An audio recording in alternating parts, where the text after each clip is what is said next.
Secularism is fundamentally European concept. Secularism అనే పదానికి మీరు ఇప్పుడు శబ్దకోశాలు చూస్తే మీకు వచ్చే అర్థం అంటే non religious.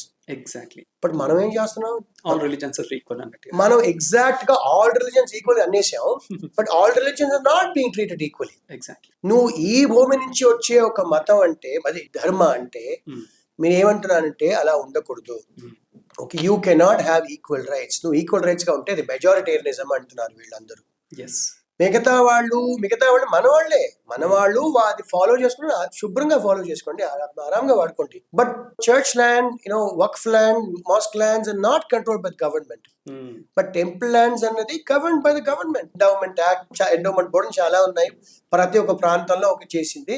And they basically taxing the Hindus for being Hindus.